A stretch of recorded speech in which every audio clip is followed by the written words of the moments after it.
राधा और कृष्ण के संवाद में बहुत गहराई है। श्री राधे श्री कृष्ण की साक्षात हृदय है। उसे शब्दों में समझा पाना उतना आसान नहीं है। ये बात उस समय की है जब महाभारत के बाद श्री कृष्ण द्वारका लौटे थे। वो बहुत उदास रहने लगे। रुक्मिणी, सत्यभामा आदि सभी रानियों ने उनकी उदासी का कारण पूछा, लेकिन कृष्ण जी कुछ नहीं बोले। रुक्मिणी जी समझ गईं कि कृष्ण के मन में अनंत वेदना है और उस वेदना का एकमात्र उपाय श्री राधे जी है।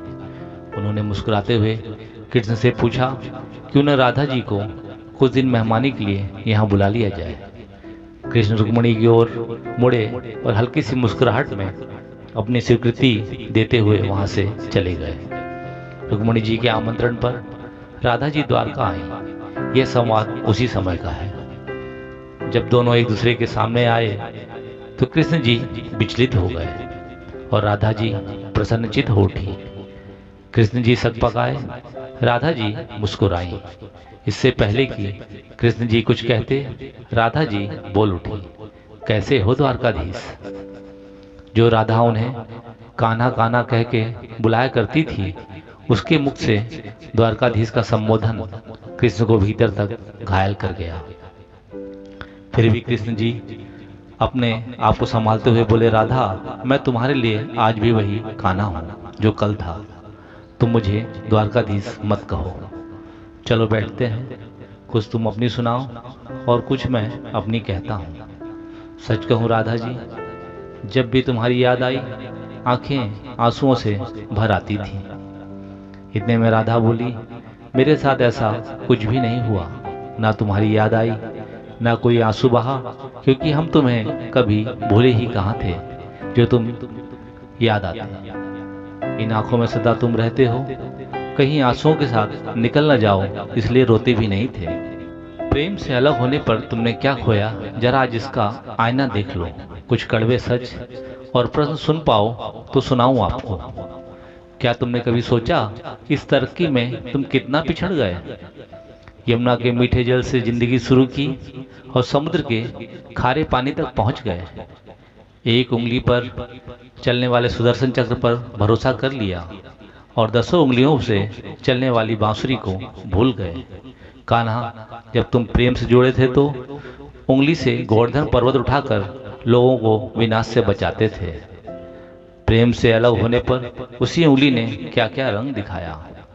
सुदर्शन चक्र उठाकर विनाश के काम आने लगी। कान्हा और द्वारकाधीश में क्या फर्क होता है बताऊं। अगर तुम कान्हा होते तो तुम सुदामा के घर जाते, सुदामा तुम्हारे घर नहीं आते। युद्ध में और प्रेम में यही तो फर्क होता है। युद्ध में आप मिटाकर जीतते हैं और प्रेम में आप मिटकर जीतते हैं। कान्हा, प्रेम में डूबा हुआ आदमी दुखी तो रह सकता है पर किसी को दुख नहीं देता।